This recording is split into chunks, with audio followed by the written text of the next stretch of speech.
Hello, we are going to go over the Lifestar paper form copies of items. And so we're going to start with the half sheet. This is the half sheet that we leave for continuing care. We leave it on all pre-hospital, nursing home, 911 to the ER, so that way they know what care was given, what was already done, and then continue care. We do not leave this on interfacility psych patients unless applicable. We do not use these on discharges. We use this for interfacility and ER, transporting to the ER.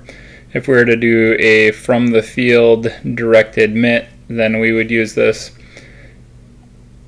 but not on discharges and not on interfacility psych.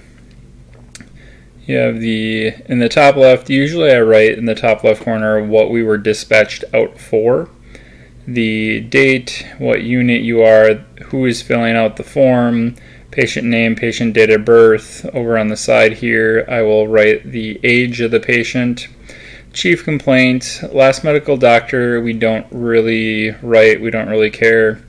Allergies have some common ones, and then other, if they have a list of 16 things, then just write see list. A lot of times I'll take notes up here in this right hand corner or write the times.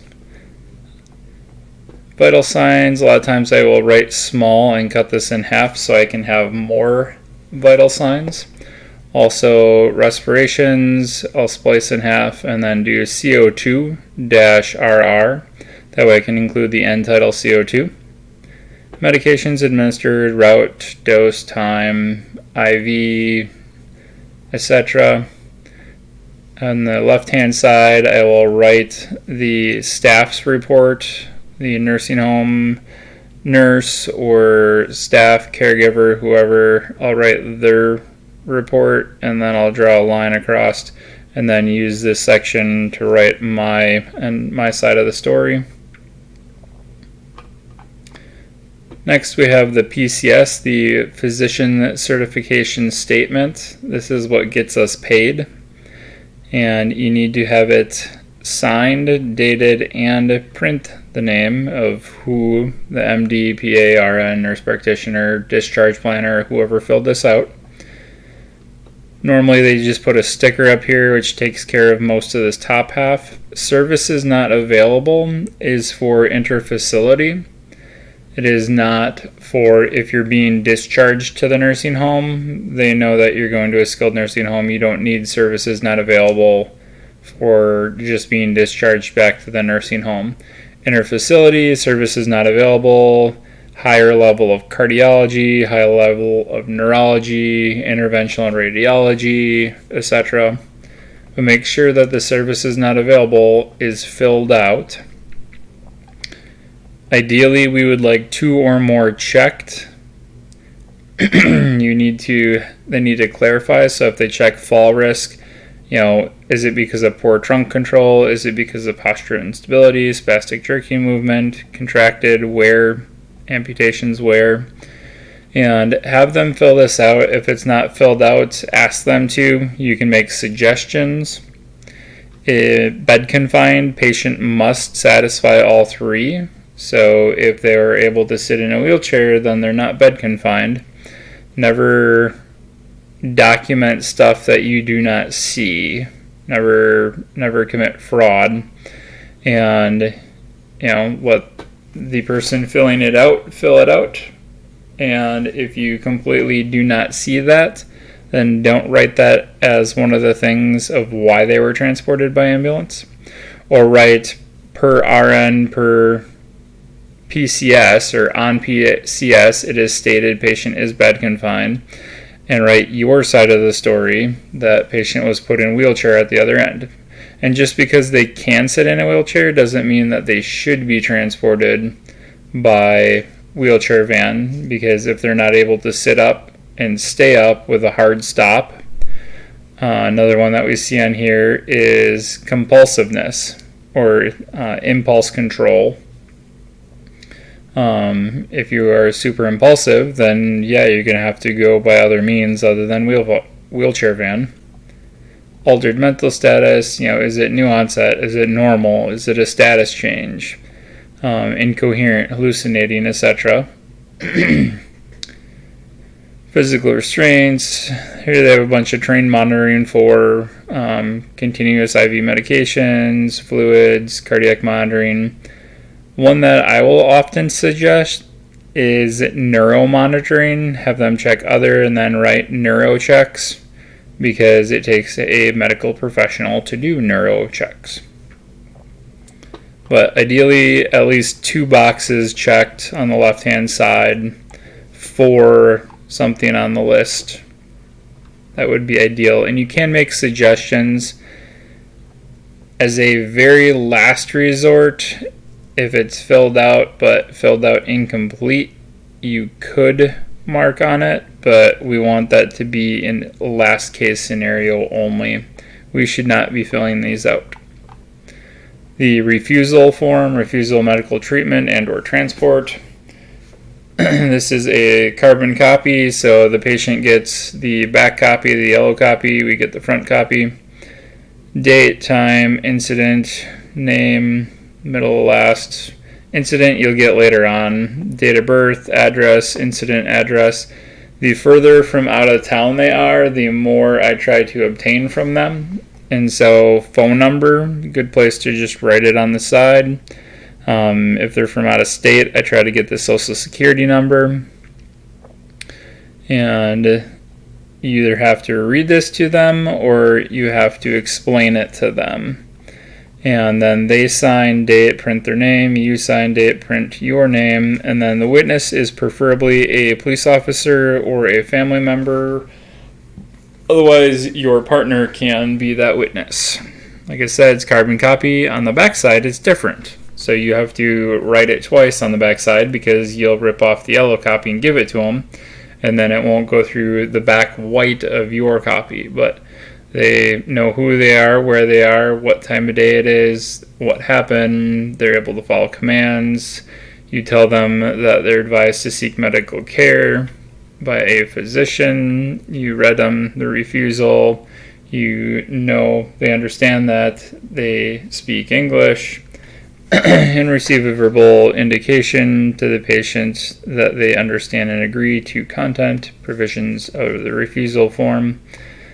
And they signed. And so, always remind them that 911 can be called at any time. That if something gets worse, you can always call back.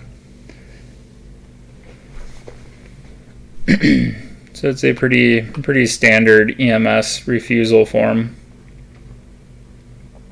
ABN is Advanced Beneficiary Notice of Non-Coverage. You think that the insurance company is not going to pay the bill, and so this will be needed to be filled out. Dispatch generally tells you that you're going to need an ABN, but sometimes you have to call and ask them.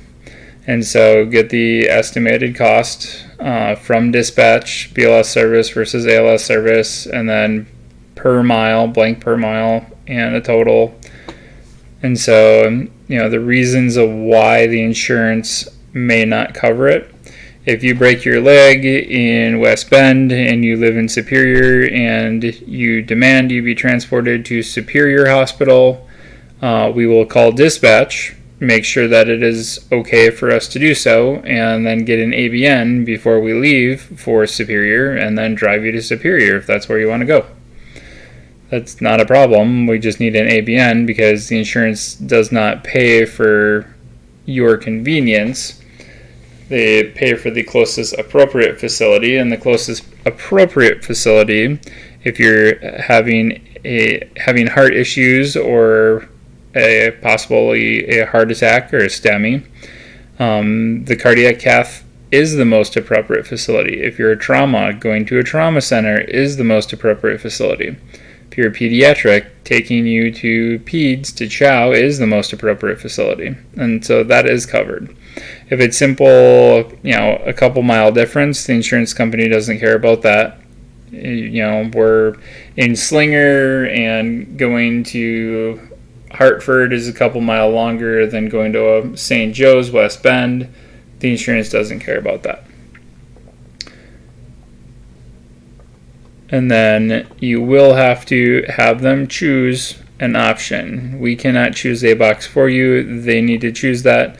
They sign, date, and then they get a carbon copy. We take the other.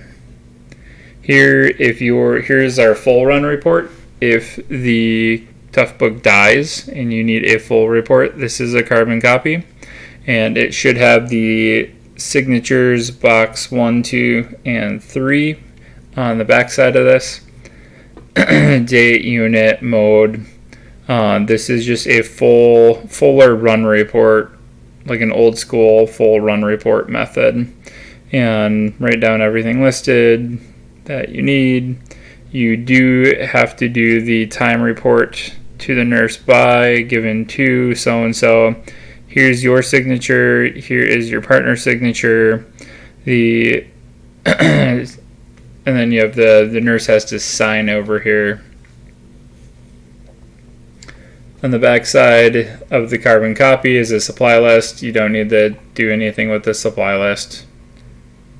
And like I said, on the back stapled to the full run report should be the signature, old school signature paper copy forms. Here is a firefighter rehab or standby form, name, age, department, time, blood pressure, pulse ox, SpO2. These are the old ones, but we still use these. And then if you just have extra vital signs, whatnot, you can use this one as well for longer reports, very similar to the standby forms. Here's our official rehab record for firefighters. Name, entry, the time in, you take their vital signs. Alright, you're not able to return, you're on timeout. We'll recheck in 15 minutes. The recheck, timeout.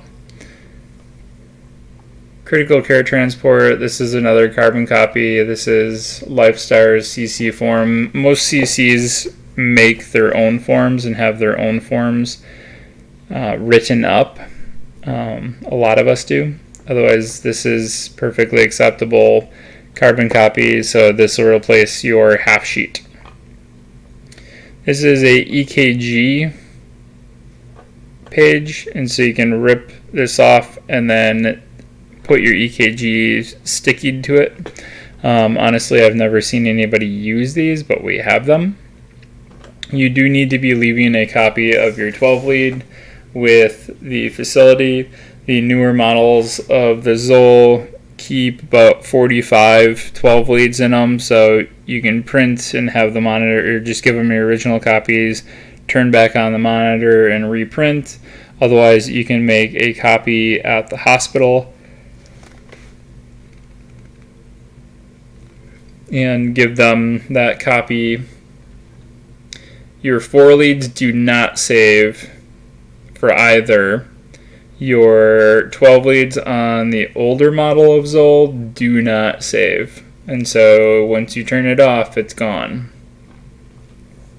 Here's a great job slip, and so you caught so-and-so, you saw them doing something above and beyond, want to give them a good job, and then name, date, and turn it into either a supervisor, or you could scan it and email it to Amy or Jaeger. This is our privacy policy procedure pamphlet. This is how we handle your medical information. And so when you have the patient sign the Tough Book, you're signing, this is saying that we came, picked you up, transported, treated you, that we can talk to the insurance company for billing purposes only, that we can't share any of your medical information with anybody except staff taking over care, that this is the HIPAA and privacy. So sign here, and then the goal is not to hand out the privacy policy pamphlet to everybody. The goal is to be able to check, yes, you offered it to them. And so how I do that is I ask them, would you like a copy of our privacy policy pamphlet? It's how we handle the information that we obtained today. It's basically the same thing that anytime you go to the doctor, you sign and they give you a copy. You'll get a copy today from your hospital visit. Would you like a copy of that? Most people say no, but we have them for the people who do. If somebody is not able to, I just leave it with the half sheet. And so if somebody's altered or unresponsive, I'll just leave this with the half sheet. That way I can still check yes, that I did give it to them or offered it to them. And that would be the paper copies of everything for Lifestar.